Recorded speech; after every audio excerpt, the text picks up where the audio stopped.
president anasema kwamba si niende aje, uende aje, ulikuja aje kwa tusiende. Hiyo si uulize ile kitu ambaye aliyoko tulimpatia kibarua akaa miaka 5 na amelemewa kwa mwaka wa 3 aende. Simple and clear. Si story nyingi tunasema tukiongea ati unataka niende wapi? Unataka kuja wapi? Kwani ulikuwa umetoka wapi ukija? Mahali ulitoka nenda hapo. Hatutaki story yako. Na unastahili ulitoka Sugui, sio ni Sugui ama ni Sugua. Wewe nenda ukaa huko utapanda ile kitu utapanda. Na kuna jambo ambalo nataka kuambia. Mwizi wa kuku hawezi kuwa mwerevu. Nasibikisha zaidi hapo. Mwizi wa kuku hawezi kuwa mtu mwerevu. Na hiyo ndio sababu mko na hiyo shida hii. Mimi nimehama hapo.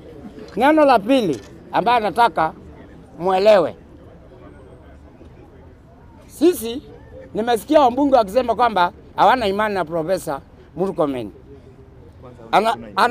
Anasema kwamba hawana imani na Profesa Murkomen. Mimi nataka tuelewane. Wazee nataka tuelewane. Mimi nataka kuongea only mambo matatu.